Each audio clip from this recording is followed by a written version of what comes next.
a todos ustedes por haber venido. Para el Centro de Arte Moderno es un placer poder tener nuevamente a Ramiro Lagos en nuestra casa para presentar este nuevo libro, Amerindios en el épico cantar. Ramiro va a presentar a las personas que lo irán acompañando a lo largo de esta noche y esperamos que el acto sea de vuestro agrado. Muchas gracias.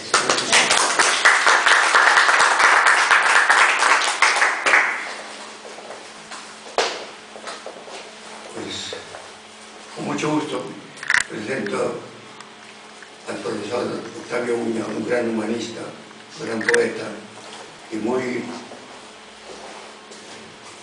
colaborador de todas las actividades hispánicas durante muchos años. Creo que es un prestigio para este acto conocer la voz y el mensaje crítico sobre mi obra, en principio, Amerindios en épico cantar. Este libro no es el definitivo, es una separata de un libro que estoy escribiendo sobre toda América y no quiero omitir a ningún personaje importante de la historia heroica. De manera que creo que ustedes pueden tener ese detalle informativo y para darle después la palabra a Octavio Uña, y la tiene. Bueno, muchas gracias, Ramiro. Me es muy agradable estar aquí contigo en primer lugar y con colegas, amigos de otras ocasiones que tú estás en Madrid, que ya son muchas y casi, iba a decir, se acercan a la centuria. De él yo he escrito cosas y lo he presentado en otras ocasiones, pero debo decir el valor de este libro, que es recopilatorio de cosas que él ha hecho y le da en él una unidad temática. Verdaderamente el tema es un tema apasionante, es un tema central del pensamiento hoy, retomado desde hace un tiempo. Desde un libro que escribió el gran pensador Martin Heidegger, que escribió muchas cosas, como saben, y algunas muy importantes, y otras historias que conocen. Se llama Identität und Differenz, identidad y diferencia. Sostiene que es más rica la diferencia que la identidad. Una de las cosas que desciende es que la imaginería sobre el Dios cristiano quiere recabar la grandiosidad de la diferencia, un Dios trinitario, como otras formulaciones de la divinidad asiáticas y otras cuestiones. Este es un tema que afecta rápidamente a la identidad política, a la identidad cultural, etc. Y un rebaño de cosas que hoy están muy crispadas, incluso con efectos políticos, efectos de acción política, de intervención, de políticas públicas y otras cuestiones. Es un tema que atraviesa hoy centralmente el pensamiento político y el pensamiento cultural y otros. La reinterpretación de la historia, de las identidades, una nación, una lengua, en fin, derivaciones que el nacionalismo clásico, que volvió sobre esto, especialmente un grandioso pensador Fichte. Es maravilloso que Heidegger diga eso, cuando la tradición alemana dijo todo lo siguiente, por ejemplo Fichte. Fichte era el gran pensador alemán que vio a Napoleón en la batalla de Jena desde la ventana con los alumnos y en otra Hegel. ¿Entendido? Escribió, Fichte fue aquí un equivalente en cierto sentido popular pues del cura Merino o del alcalde de Móstoles, que exhortaron al pueblo a levantarse contra el francés, contra el gabacho, que nos hundía como pueblo y otras cuestiones, nos invadía y nos acababa con nosotros, ¿verdad? Entonces escribió, daba unos discursos en Jena, que era la universidad más formidable de Alemania, y a la puerta de la iglesia luterana antigua de Jena se ponía a predicar al salir la gente. Reden in der Deutschen Nation, discursos a la nación alemana. Él sostenía que la identidad es más rica que la diferencia. Bueno, este libro que acomete Lagos tiene estas profundidades a nivel teórico, de un discurso desde la Revolución Francesa, formulada una nación como la voluntad decididora de los moradores de esa nación. La forma política, la forma de Estado es pura decisión, no es histórica. no viene en la tradición de una familia, la monarquía, no viene en los hechos de armas o de sabiduría singulares de unos sujetos que por sí mismos, carisma, llegan al poder o tienen el poder. Alejandro, Aníbal, el otro, etc. Franco, el otro, Pinochet, con las armas, o Solón, que era un hombre mayor venerable, lleno de sabiduría, y en virtud de ese carisma presidió a la vieja Ática mucho tiempo y dio leyes muy sabias.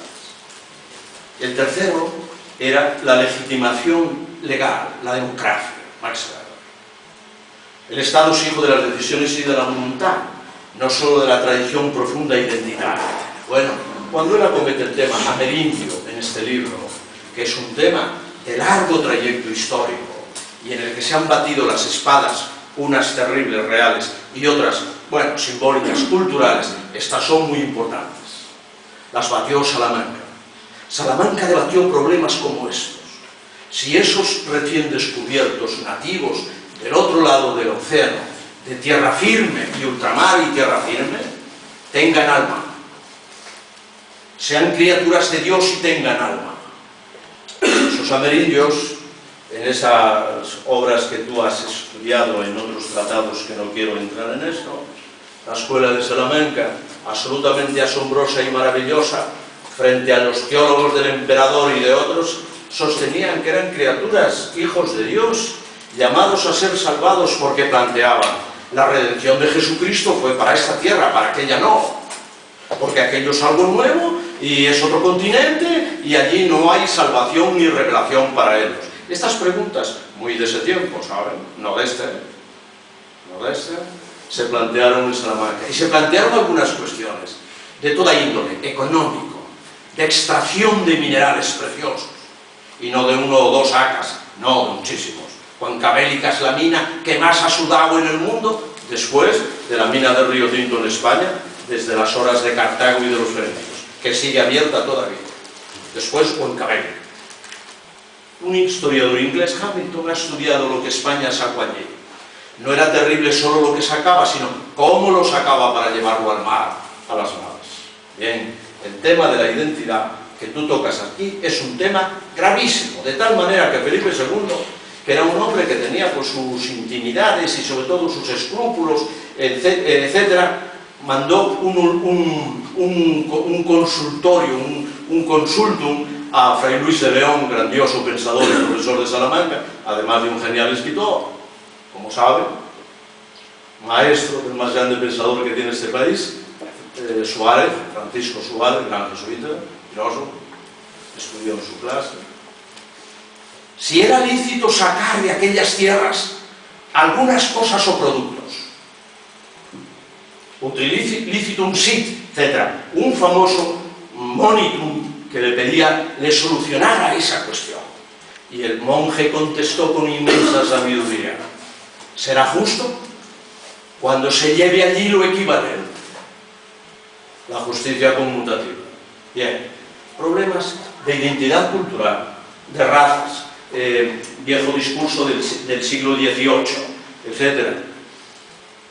Un buen número de problemas profundísimos se acomete aquí. El poeta lo toca a su manera, creadora y maravillosa, y se inserta en una tradición que acomete este problema, no desde el orden jurídico, no desde el orden económico, no desde el orden simbólico o de las identidades y de las diversidades, etcétera, o de las conquistas o de las apropiaciones. ¿Entendido? ¿Cómo lo hace Ramiro? Como lo han hecho otros grandes poetas, ¿sabes? Lo han hecho unos poetas. Se inserta aquí Ramiro en este libro, que lo viene construyendo desde hace mucho tiempo, porque es un tema como persona que está muy del lado de la profundidad de las cosas, de las raíces de las cosas, de la presencia del pasado y de sus determinaciones sobre el presente, y otras cuestiones muy filosóficas y muy profundas.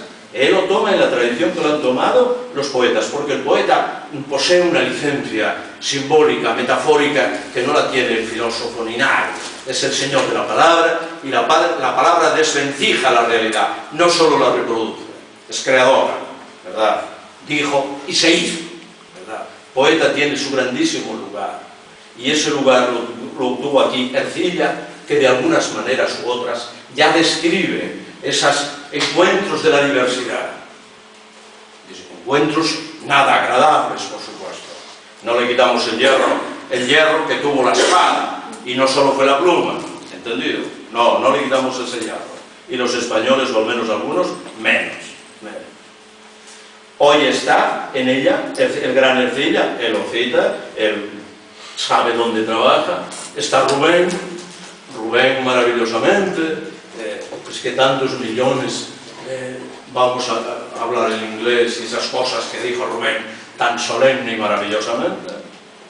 Está Sancho Chocano, que él lo cita, está el gran Neruda incomparable, ¿sabes? Canto general y otras cuestiones.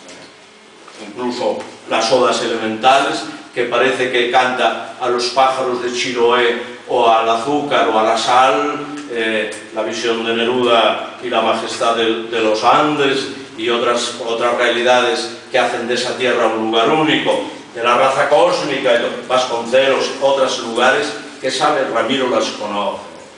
Y hoy, y ahí viene Lagos, en esa hermosa tradición viene Lagos. No sé por qué a él este pensamiento le viene acariciando el corazón desde hace viejo tiempo, desde que era un mozo andariego de a caballá, inquieto, etcétera, le inquieta esta cuestión. Lo que recoge aquí, pues está marcado, él no imita a nadie, tiene esa grandeza, él escribe como le vienen ganas de escribir, es un hombre absolutamente autónomo y autárquico por principio, ya le conocen.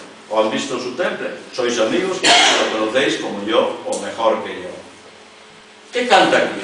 En torno a héroes, a defensores de su identidad, a defensores de su destino, a defensores de su vieja y profunda tradición, de sus dioses, de su tierra, de su maíz, de sus alimentos. Todo eso desfila aquí, con un dominio de la palabra precioso, donde se confunde, donde termina, bueno, pues el náhuatl u otras lenguas originales, etcétera, de la inmensa mole que es América en términos humanos y en términos de construcción histórica y en términos de construcción geográfica y natural. Lenguas múltiples, maravillosas. Bien, Tupac Amaru, la Malinche, la mujer cóndor, con Poligán, a quien cantó Darío incomparable. Yo aprendí ese soneto cuando tenía 8 años.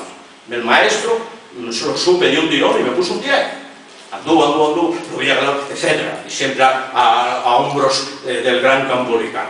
La viola maravilloso, maravilloso. Con los chicos lo recitaban en la escuela, en una escuela en aquel tiempo triste de España, tristísima. Yo aprendí el soneto de Campolicán, que lo he recitado muchísimas veces en veladas que hacíamos. Dice que Susa, la Madre Sol, la gaitana, ya lo saben. ¿Quiénes son estos? Son aquellos que encarnaron la capacidad heroica que han tenido estas gentes. Cómo se repite en otras culturas, cómo se repite en Grecia. Mira, son elevados a un nivel mitológico porque hicieron algo verdaderamente desmedidamente humano, heroico. Y son de dos clases. Cuando estudiamos es la tradición del epos, una tradición creadora que habita en el pueblo, que la va el poeta, la ausculta desde sus intimidades más profundas y la recrea, la categoriza de nuevo. Esa es, como pasaba en Grecia. Homero a lo mejor no es ciego. Homero, que dicen que era ciego, a lo mejor ni tuvo ojos. Homero quizá no fue. La tesis más sostenida por técnicos de ese mundo prehelénico, pues la mayoría piensan que Homero es un colectivo, es una cuestión, como ustedes saben, son cuestiones profundas de filólogos y de historiadores de la literatura profundamente. Pero verdaderamente Homero describió dos epos, dos tradiciones creadoras de las civilizaciones prehelénicas. Una es el epos atrida, que es el epos de la conquista de Troya, ¿entendido? De Agamenón, padre de pueblos, amén, Aquiles, Ulises, etc. Todos esos grandios, Ajax, Nepotemo, amén. Una tradición de héroes que defendieron unas cosas frente a otros que defendían otras, y ahí labraron su heroísmo y su vida un poco extrema, heroica, por decirlo. Y hay otro, que es el epos tebano, la ciudad de Tebas en torno a Edipo, que es un planteamiento moral de la vida, la civilidad, el vivir en común, nuestro destino común, el ser honrados, agazados, ser buenos o no tanto. Esos también son héroes, son unos héroes de otro temple, sin espada, sin grandes navegaciones o periplos en la mar y odiseas, ¿verdad? También tienen este aspecto, la tradición épica, el epos, la tradición que se acumula en torno a figuras singulares que marcaron nuestra historia a un tiempo, en un pueblo, en un conjunto, etcétera, etcétera, en la piel de la inmensa América llena de pueblos maravillosos, singulares y llenos de riqueza. Bien, él, verán que en todos pone esa heroicidad en unos que son caudillos, líderes de pueblos o jefes de pueblos, y otros que no lo son tanto, que son una mujer que sale a la calle y que dice unas cosas y hace unas cosas casi increíbles. La moralidad por un lado y la heroicidad agreste y dura por otro. Es lo que canta aquí él, como se interpreta el viejo pasado heroico, especialmente de Grecia, que es como el gran museo para estudiar estas cuestiones de la identidad vieja, de los orígenes, de los encuentros de culturas duros y drásticos, y casi el mayor y más terrible que ha sido el de España con la inmensa América. ¿Entendido? Dirás, bueno, la India, pero lo de la India los ingleses pues no fue ni tan profundo, fue periférico. De hecho, no nos queda ninguna iglesia baptista allá no nos quedan ni acueductos, no nos queda nada, ni universidades en la inmensa India y en otros lugares. Eso fue más periférico, no fue un encuentro profundo como el que tuvo Grecia con las culturas de los entornos, incluida la inmensa Persa, o la de España en esta ocasión, o los pueblos de este lado del mar, especialmente España, después también otros, Inglaterra misma. Bien, ¿qué hace aquí Ramiro? Invoca algunos libros que describen o acometieron desde el otro lado, desde el lado de España, o desde un lado de España, como la Hernandía y otras que hacen elogio pues, de los grandes caudillos, conquistadores, etcétera, etcétera. Los recoge también, los sabe y los conoce perfectamente. Se dedica a esto, pues a esa América, amerindia, maravillosa, maravillosa, maravillosa, que ha quedado callada, soterrada, en un estrato siempre oscuro, porque fue el vencido, etcétera, etcétera, en este caso, pero no quiero hablar de esto más. ¿Cómo Ramiro ha sabido? Con un verso muy a su manera, es un verso que quiere ajustarse a la épica, consonante, octosílabo generalmente, o dodecasílabo, etcétera, versos solemnes, como los que usaran pues, los grandes creadores de estos poemas. Bueno, pues el modelo pues son la Ilíada y la Odisea y la Eneida más tarde, y otros ya menores, como uno que tiene pues, el Lucano, Marco Antonio Lucano, hombre de Córdoba, sobrino de Séneca, a César, pues describe en cantidad de poemas las grandezas de César, etc. Esta literatura, como sabéis, pues tiene una tradición histórica muy grande, que en Occidente es desde Grecia, Roma y más tarde las canciones de la identificación nacional, como la chanson de Roland, Bienfait, etcétera, etcétera. De tal manera que el gran pensador italiano Vico estableció: no hay pueblo grande que en el origen no tenga un gran cantor que eleva a enorme categoría hechos que fueron decisivos, aunque fueran insignificantes, como el de Moisés salvado de las aguas.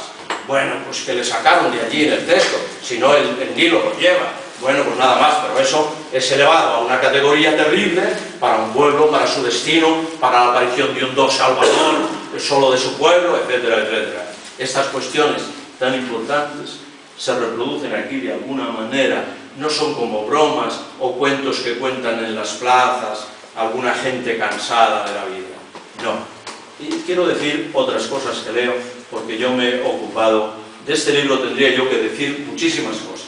La única que he querido resaltar, y no lo leo para no cansados, lo digo como suelo hacer en mis clases normalmente, este libro se inserta en un corazón de problemas de enorme envergadura, que los ha tratado el derecho, los trató genialmente Salamanca, ¿saben? Y los han tratado pensadores de América formidablemente, Vasconcelos, por citar uno que ya he dicho, o el gran Neruda. Claro, de que el canto general es tan grande, ¿sabes? Que dice, es demasiado todo, es demasiado todo. Pero Neruda verdaderamente, esas genialidades que creo ahí de la majestad de la tierra, del destino de sus pueblos, de su grandiosidad, nadie le ha dicho como él. Algunas veces Santo Churano, o en algunas cosas Lagos mismo. Lagos se inserta en esa tradición maravillosa de la historia de Lemos, que para América, como Grecia está metido en dos tradiciones, paradosis, dos formas de tradición de padres a hijos por siglos, por años y por siglos, la paradosis, la tradición de la identidad, que la perdimos, que éramos así, que la tenemos que recuperar en todo, en parte, etcétera, etcétera. En eso entra él, que es un tema enormemente político, afecta a las formas de dominación, del poder, de identidad y determinación de los grupos humanos. ¿Qué marca un grupo humano? Pues hombre, lo marcan estas profundas y viejas canciones, lo marca la religión, las grandes construcciones metafóricas y semiológicas profundas, en la cual la religión, los ritos, la vida cotidiana, la moralidad dominante, etc., el papel de la mujer y otras cuestiones, son centrales en esas construcciones simbólicas.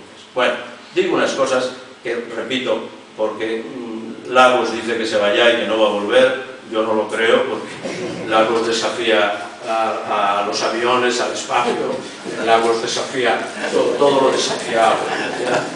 Yo no le creo de que nos deje así para siempre, era un poco huérfano, no lo creo. Decía yo que este Lagos, que aquí escribe una vez más, es ante todo y sobre todo un caballero andante de la lengua. Estas construcciones las ha dado la lengua, por eso una lengua está en nuestra identidad. Que hombre, hasta Pujol mismo, que hoy pasa en la cárcel días malos o cercanos a la cárcel, en sus días más brillantes, pues decía, somos una nación. Y le decía a la gente, los periodistas, bueno, eso que dijo usted, ¿por qué sois una nación? Sobre todo si los periodistas no eran de Cataluña o eran de otras zonas y tal. Dice, tenemos una lengua, tenemos una lengua es una nación. Fíjate, Alemania es la lengua alemana. Basis Deutschland, el tercer ensayo de ese libro comienza así. ¿Qué es Alemania? Contesta. Deutschland ist Deutsche Sprache. Alemania es la lengua alemana. Bueno, estas cuestiones, estos asuntos han suscitado pensamiento profundo y batalla profunda, como saben muy bien. Bien, es la lengua en la que habita este señor. Este señor será de Colombia, tendrá sangre de no sé qué, de muchísimas mezclas, suponemos, lo cual es grandioso, según decía Heidegger. La diferencia es mejor que la identidad. Yo le aplaudo, es una de las cosas buenas que ha dicho. Bueno, pero lo que es cierto que él vive en la lengua, es que es un Unamuno, la sangre de mi espíritu es mi lengua, tan hermoso, mejor que Fichte, ¿sabes? Él habita en la lengua, es un caballero andante de la lengua y por ello sobrepasa mundos, muros, fuertes y fronteras, como decía el otro.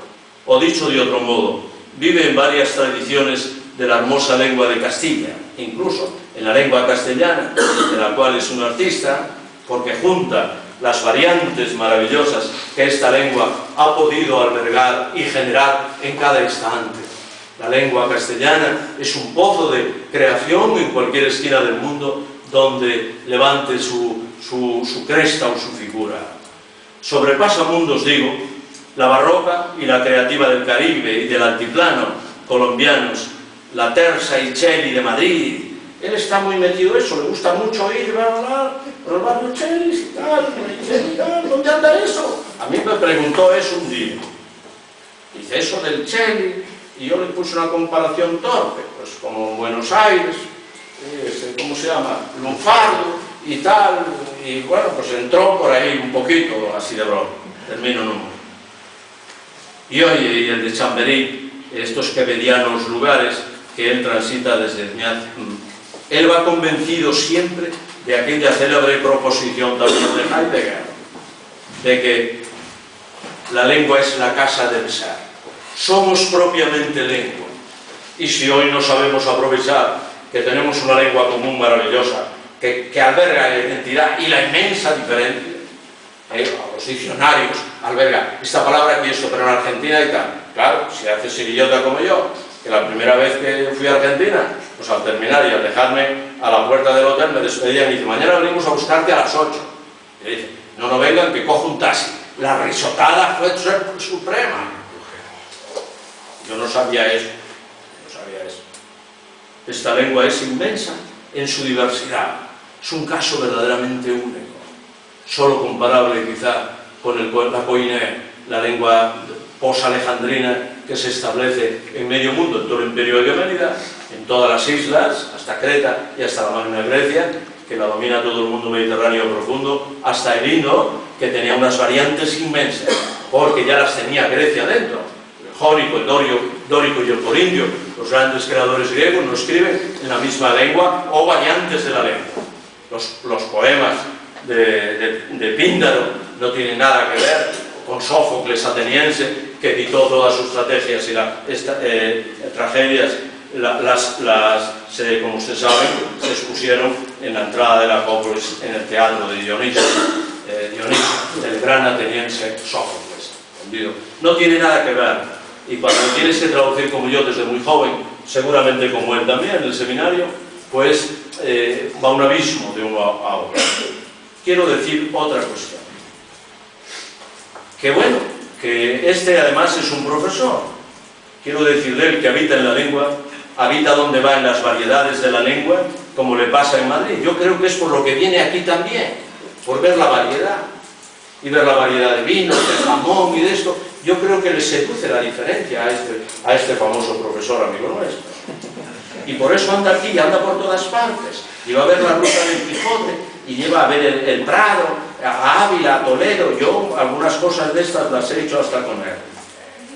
Bien, va a Boston, canta en la noche, habla de los bodegones de Eros, del madrigal de las altas torres, de las letanías de Don Quijote, etc. Mira, de él dijo un grandioso amigo de él, que él me presentó y lo mío, que en paz descanse, como dicen en mi tierra castellana zamorana, dice Caro de él, la hispanidad.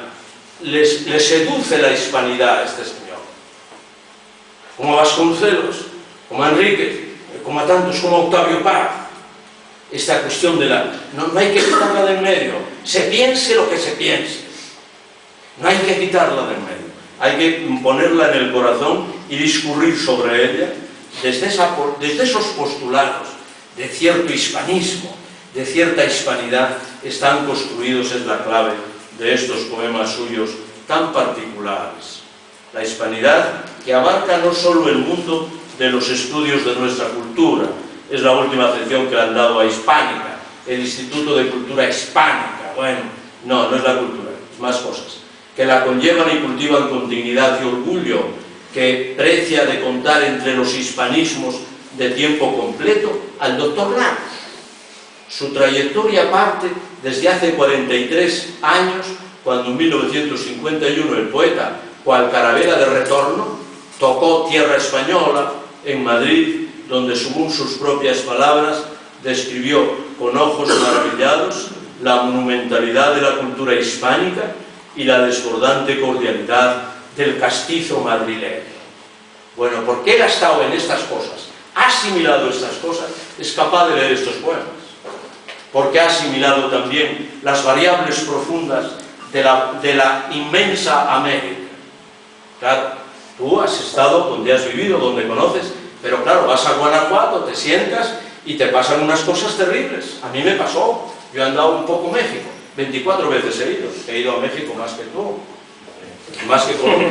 Colón fue 3 veces y se cansó, yo he ido 24, tú has venido a Madrid, muchas más que yo al otro lado. Vas a Guanajuato, después del asombro de ver México, nación inmensa y maravillosa, y en términos de lengua, una maravilla, y se sienta a tu lado un jubilado ya mayor, él se pone a hablar en el periódico, y dice, a ver si es mi abuelo.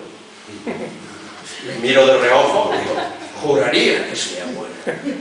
Cuando yo era niño, las mismas palabras, ¿sabes? Palabras que están en una arqueología venerable, allí están todavía activas. A lo mejor le queda poco tiempo, porque esto de las palabras es velocísimo y se reproducen como hongos y se extinguen al llegar los calores. También se extinguen y desaparecen. Pero en esta lengua nuestra es como maravilloso. Bien, esta obra hay que verla también unida a otra obra de él, que a mí me pidió un prólogo para ella y que, bueno, pues me la enseñó cuando la tenía un poco informe y le di mis modestos pareceres, que es Ensayos urgentes e insurgentes. Él, para descubrir las constelaciones de significado y de sentido que pueblan la profundidad de América en su historia, en su laberíntica historia, porque todo pueblo grande tiene historia laberíntica como la tiene Roma, ¿entiendes? O la tiene el Imperio Aqueménida. América tiene laberíntica historia como la tiene España, etcétera, y la tiene Inglaterra. Va a mirar en esto de la insurgencia, que fue muy típico de España, y desde ahí va a sacar la historia de caudillos, héroes, que se extienden ya un tiempo más tarde, mestizos, etcétera, etcétera. Va a tomar paradigmas, en este caso de Occidente, si quieren de España, porque es las que domina y las tiene más cerca, y son absolutamente magníficas como paradigmas, como modelos, y desde ahí va a entrar a describir la surgencia y la insurgencia de América, que es una línea atada a este universo originario amerindio que él describe aquí, a su llanto, a su pérdida por la pérdida de Alhama y esas cosas hermosas que van en nuestros romanceros diversísimos y, perdónenme, adorables. Bien, termino y digo, Arciniegas, que vivió en mi tierra, en Zamora, escondido en Aliste, una región absolutamente perdida entre Zamora y Portugal, y que tiene quizá el acento más hermoso de la lengua castellana, como dijo el catedrático Indurain, que hizo su tesis doctoral sobre el tono de esa lengua en Aliste, región que Unamuno también visitó, maravillosa, sobre todo por la lengua vieja castellana, del antiguo reino de León, etcétera, frente al portugués, que hablaban igualmente portugués como Alfonso X el Sabio, o como el gran Camões, que despachaba en castellano y en portugués con la misma facilidad como Alfonso X el Sabio. Decía Arciniegas, este sabio de las profundidades de los pueblos, que repito, me encanta decir que vivió en Zamora, entre la gente más humilde y sencilla, en unos pueblos de la frontera con Portugal, dice, si Colombia es un ensayo, esto es para terminar, para decirle que su obra no está acabada, por más volúmenes que haya editado, no está acabada, le quedan todavía muchas cosas. Si Colombia es un ensayo, decía el gran Arciniegas, Lagos es un ensayo vivo y escrito, digo yo, si me perdonan. La escritura y la diferencia, que decía Derrida, van en él y se acrecienta en todos sus pasos. La tradición siempre melancólica, fresca y esteticista, y lo impreso, cuya facundia presens, cuyo genio excitador, ¿verdad? Excitator hispania, que decía Unamuno de sí mismo, queda en textos mayores y menores, hilvanados en ejercicios académicos y en la varia aventura del andar y ver. Es un andariego, un Unamuno, aventuras del andar y ver, no puede estar quieto, tiene que ver nuevas cosas, tomar nuevos vinos, comer otra variedad de bacalao, le falta Portugal, tenías que haber ido mucho más a Portugal, porque allí un producto se descompone en factores primos, el bacalao. Lagos vive en la identidad histórica y activa de su Colombia y de su hispanismo, en su pasión por la lengua y la imaginación hispánicas. Estas páginas, digo yo, del otro libro, que aparecen editadas en Madrid, sirven también de reconocimiento y homenaje a su alta estatura de escritor y en su lucha por la lengua, la cultura y las libertades hispanas. Las viejas, las nuevas, las modernas y las actuales. Muchas gracias por servirnos de modelo para estudiar la diferencia, que es más rica que la identidad. Muchas gracias.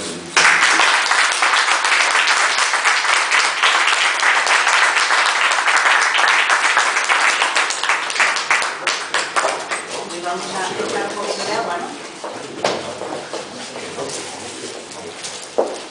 Me toca, me parece, ¿no? Sí, un momentito. Vamos a servir. A bajar de datos, perfecto.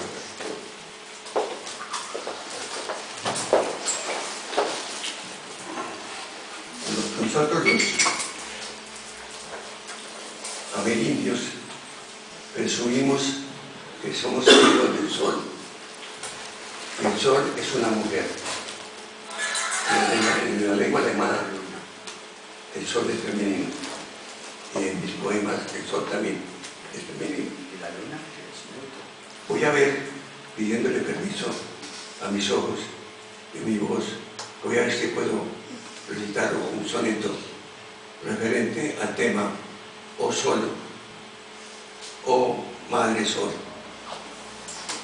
El sol, como mujer de rubio pelo, desmadeja su blonda cabellera para ser como madre placentera que sus hijos solares vean el cielo.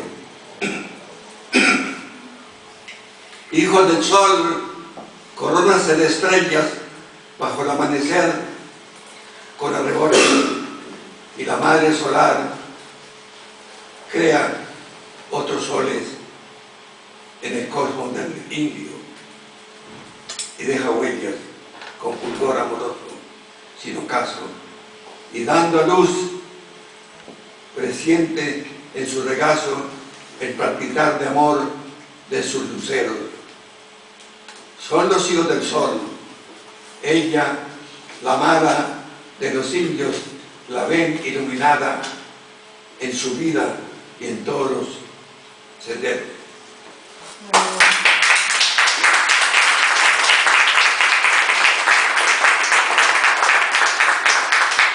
Quiero abrir un paréntesis para distinguir la presencia aquí entre nosotros de uno de los mejores poetas del Perú, Arturo Corcuera, aquí presente.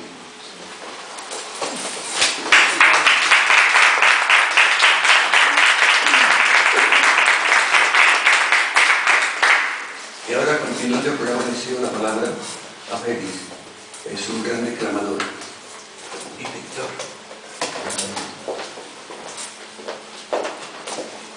Bueno, buenas tardes a todos.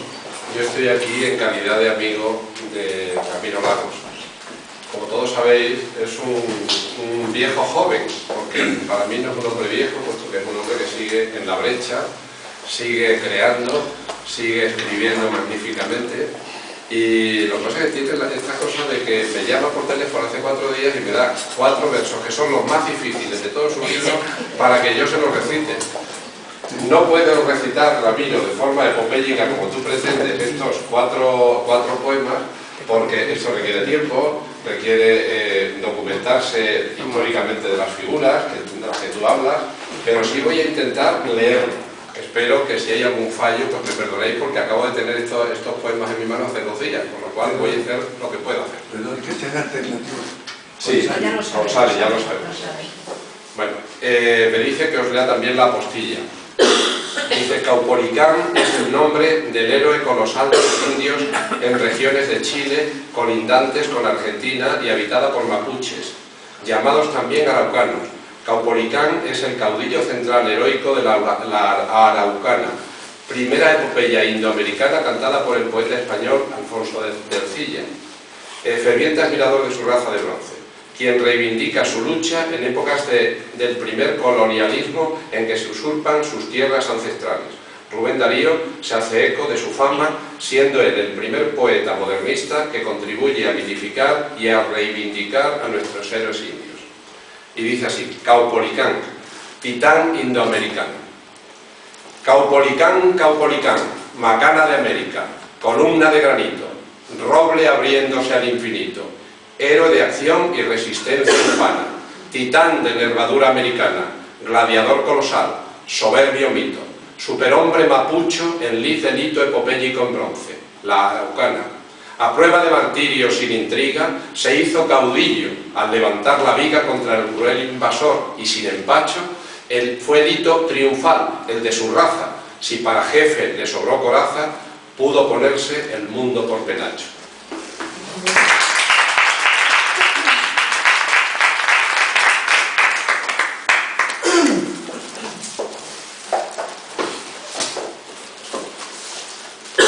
Bueno, mis 4 poesías son de la figura femenina, de las heroínas, también difíciles de recitar, pero aquí estamos, hacerlo lo mejor posible. Ella fue la esposa de Túpac Amaru y se destacó como caudilla al lado de su marido en la insurrección independentista de la masa india contra la opresión y la explotación del pueblo. Fue capturada y terriblemente torturada. Micaela y su marido dieron un paso precursor por la independencia del Perú. Y dice así: Micaela, mujer de bronce. Micaela Bastidas, Micaela de Túpac Amaru, mujer gigante, nunca marcha tras él, marcha adelante, agitando en el viento su bandera. Micaela Bastidas, capitana de tenso batallar con roja flecha, apunta su pezón y se apertrecha, y abriendo el arco lanza su bacana. Micaela Bastidas se levanta con la insurrecta voz de raza inca, y en alto su cabeza no se hinca, poniendo acero y fuego a su garganta. Micaela Bastidas, desafiante, pasa la historia con su reto serio y se sale a luchar contra el imperio opresor en su ley esclavizante. Micaela Bastidas vive en mente de la mujer que lucha por sus fueros de igualdad, libertad, con comuneros del Perú y de todo el continente. Micaela murió descuartizada con Túpac Amaru y su excelencia bendijo el sacrificio y su sentencia, mas no murió con la cabeza hincada.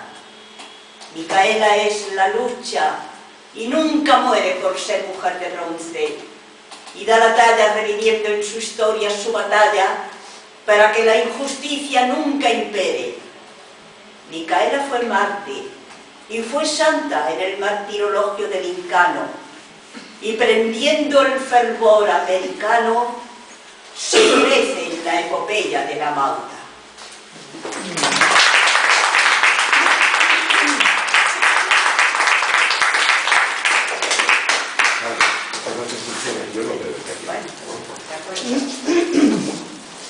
Bueno, os voy a recitar otro poema que dice Túpac Amaru, mártir inca, proclamado por los poetas comuneros como santo del cielo inca. Un justo cielo de bronce santifica de Túpac Amaru su sacrificio, y en el Santa Santor del rey inca se consagra su sitio. Apóstol justiciero y fiel cristiano fue Túpac Amaru, y bien que reza que defendió a los indios desplazados con crueldad de su tierra. Defensor del derecho, llegó al punto que aprendió de la voz de misioneros, aplicando la Biblia de los justos, Biblia del Cristo Vero. No puede ser que un indio hable de la justicia, hay que callarlo, y con arma vulgar, la del cuchillo, se le calla en el acto. Un mártir fue de justiciera causa, por los indios, los pobres y los expósitos. Como mártir, los incas lo consagran, es su martirologio. Se le corta la lengua y lo torturan para lograr que de justicia no hable, y contando sus pasos se procura que nunca se levante. Pies, manos y cabeza, descuartizan su cuerpo los caballos, galopantes del odio, y su excelencia mira al descuartizado. Y mata a sus hijos y a su esposa, Micaela Bastidas, otra santa del santoral incaico y de la historia que mis versos consagran.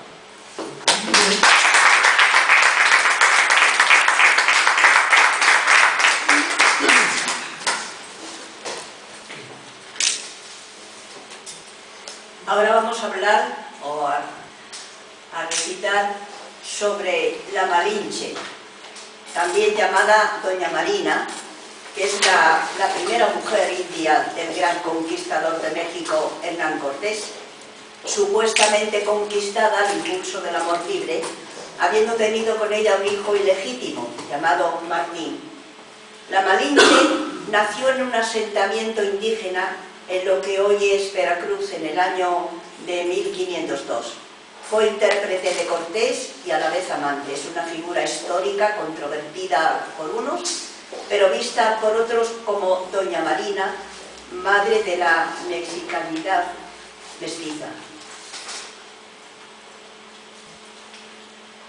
La conquista de México fue conquista de tierras, de tesoros, de mujeres, y al querer conquistar nuevos quereres, Cortés a la Malinche abre su vista con ojos de placer, dándose pista. Y cuentan que Cortés quemó sus naves para quedarse allí, en sus enclaves, como gran picaflor imperialista. Nace Malinche en el imperio arcano que abarca en calendarios a los olmecas, a la cultura maya, a los aztecas y al imperio del sol, creador ufano de la cósmica raza, y punto gano si mitifico a la Malinche en verso, hasta ver su perfil el universo refulgente de sol americano. Ella imperial, como la ve el poeta, se le revela mágica en su lira con su cetro de oro. Ella lo inspira, y aquí en su espejo su silueta abrazadora, y con amor le inquieta ver caer a su pueblo en raro ismo, y no en el amoroso imperialismo abrazador del indio y el mexicano. No fue indio su hijo, fue mestizo. Al formarse el crisol del mestizaje y de la raza, armada de coraje, como la de su hijo comunero, con la cabeza en alto y el acero. Y ha de verse en Malinche su enseñanza para su pueblo libre, ver que avanza siglo a siglo hacia el faro justiciero. La Malinche de hoy, pasión encierra pintándose de achotes, y se pinta su comunera tez y roja cinta. Le ciñe su penacho en pie de guerra, al lado está Zapata, y va a la sierra a guerrear con él en lid palmaria por la revolución social agraria, gritando con Zapata: ¡tierra, tierra! La Malinche de hoy es zapatista y marcha con las huestes mexicanas hacia el agro invadido, y dan ganas de alistarse con ella, y se alista el oprimido, el pobre, el anarquista, el descreído de la fe comprada y el que cree con fe la llegada de un redentor. Malinche es optimista. La Malinche ya tiende a ser cantante. Canta las mañanitas y corridos, canta el amor de sus recuerdos idos, le canta al amor libre del amante, y el que se anilla en oro con diamante, y a cantar con tequila y chile rojo, que el mundo no se arregla ni con mojo. Mas la Malinche canta cada instante. La Malinche es el pueblo mexicano, es la madre de todo mestizaje, es el indio, es el criollo, es el ramaje del árbol nacional, del árbol cano. La Malinche es imperial y comunera, es el mural grandioso de Rivera, la espiga amotinada y se amotina con el bate y su voz en cada esquina.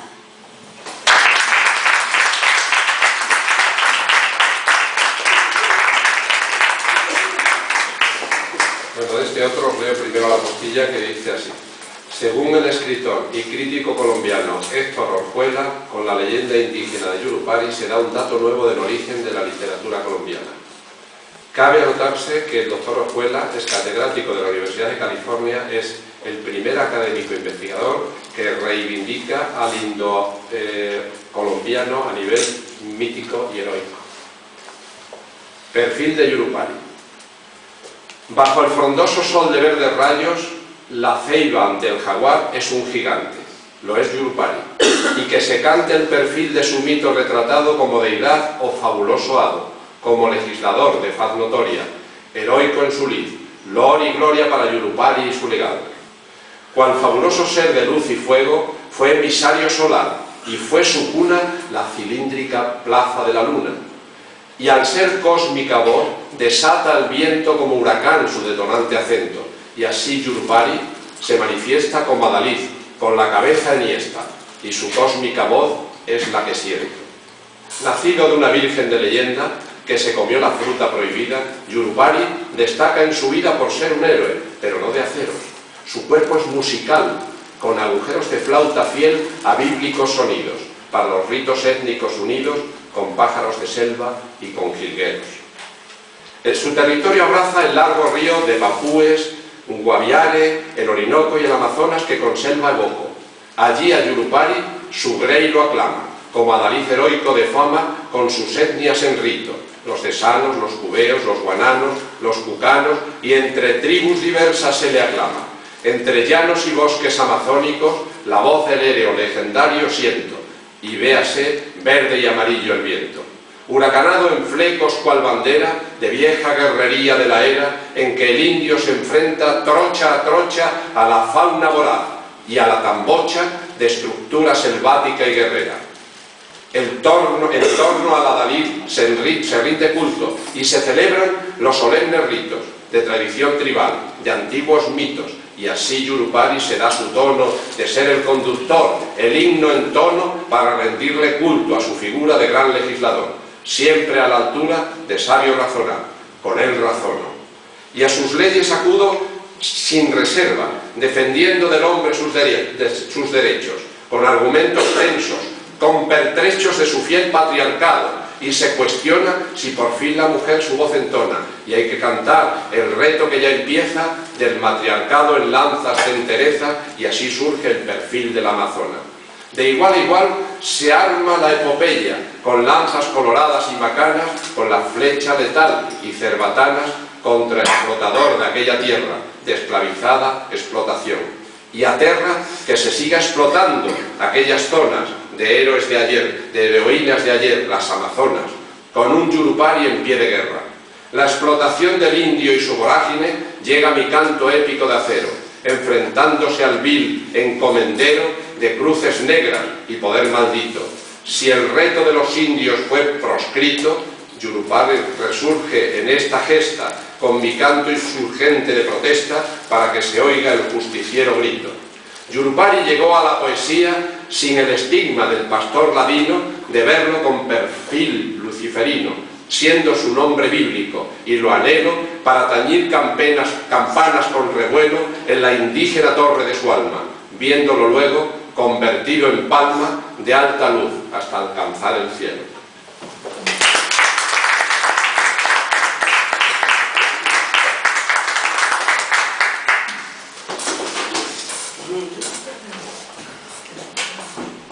Yarima, hija del sol.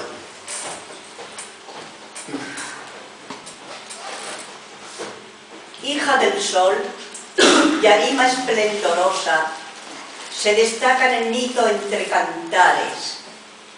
Destrenzando sus rizos estelares, su cabellera luce empenachada de rayos que incendiaron su mirada para verla cual fue, la India hermosa y a la par combativa. Fue fogosa, luchando por no ser esclavizada. Bruñida por el sol, de piel morena como su raza india, que se anote, que fue rojo el perfil por el achote que tiñó sus mejillas bellamente, para verla cual fue tan refulgente, junto a su amante Li, el gran caudillo Pipatón, Pipatón. Con ella en brillo la historia de los dos es imponente. Largos lustros de guerra ensangrentada con la cruz y la espada de conquista sostuvieron los indios, y se alista con Pipatón, Yarima en avanzada, pujante como fue brava lanzada, poniendo en punto rojo al enemigo. Y Pipatón lo vio como testigo, disparando su flecha envenenada.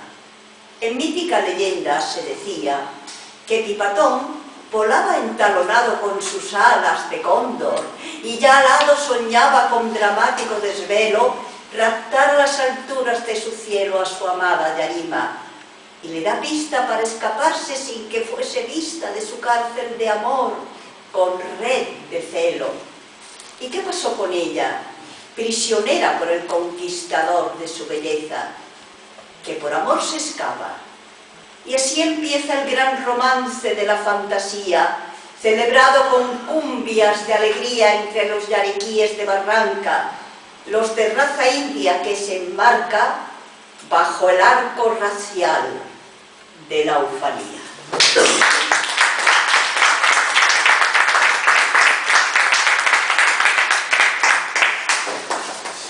Ahora paso a leeros Chanchón, héroe guane. Hijo del sol, el indio entre fulgores nace de un rayo cósmico y se choca contra los farallones roca a roca. Y ante el choque telúrico remarca ese signo racial de la comarca, cual tatuaje del guane en su bravura. Y es Chanchón en su lid quien inaugura su guerrear muerte a muerte, parca a parca. La fama del cacique poderoso, como lo fue Chanchón, marca su hito en la historia guerrera y llega al mito de la insurgencia épica del viento para cantar del indio el movimiento en que Chanchón descuella por su fama, de ser con Guanentá el que proclama la insurrección en lid, el alzamiento.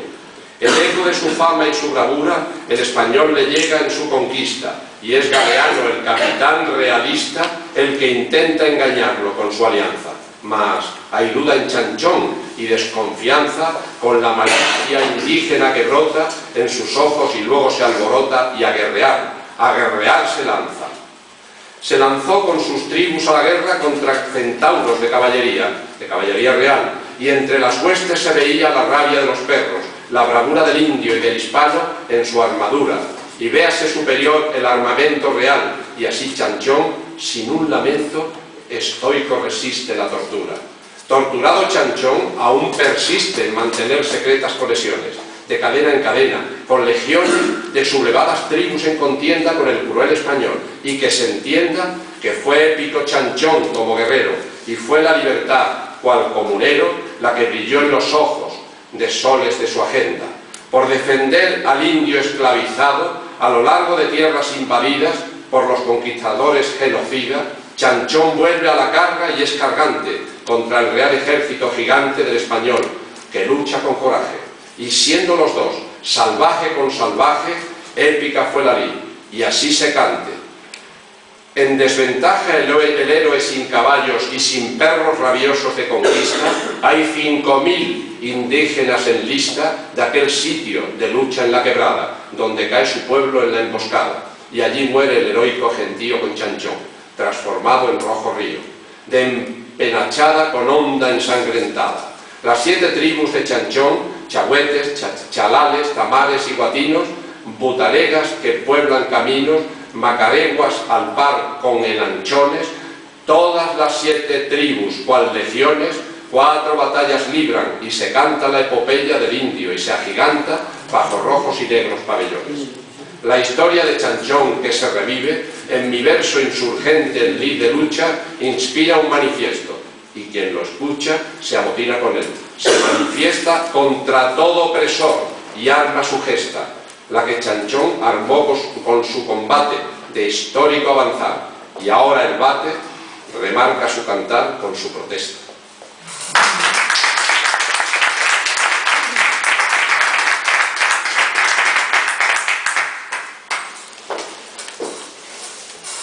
Ya para terminar,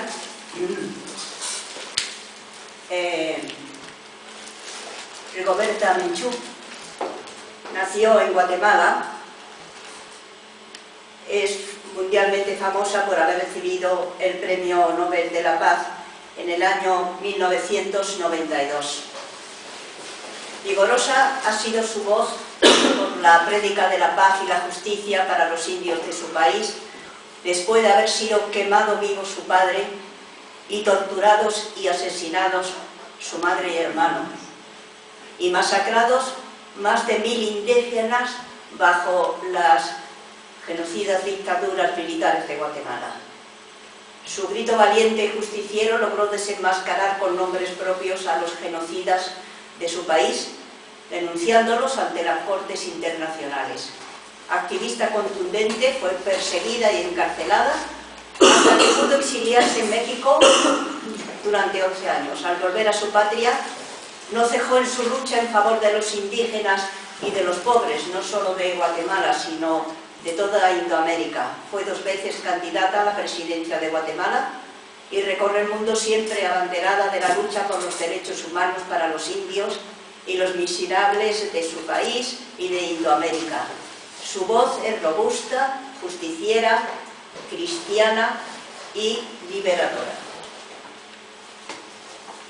Menchú, voz maya en altavoz. India maya destacada de la paz, Nobel de luz, tan renombrada en el mundo es Rigoberta Menchú. En Guatemala la aclaman por ser mujer de gran voz, defensora de los indios.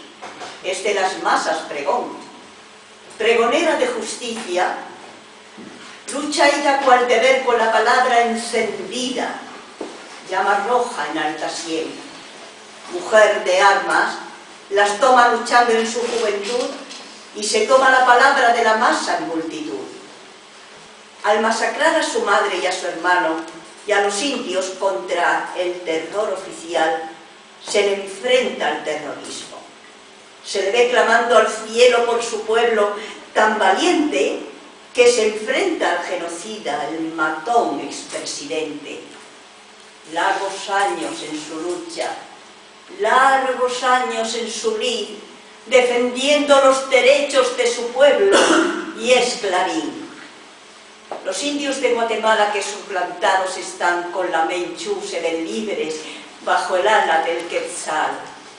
Fue candidata del pueblo de los hombres de maíz, de los indios fue caudilla, de los mayas su adalid. Los indios y los mestizos son mayoría en su nación, pero el ladino es ladino y se convierte en patrón. Premio Nobel Rigoberta, ya sabe que paz sin pan no puede haber en su tierra ni en la esfera universal.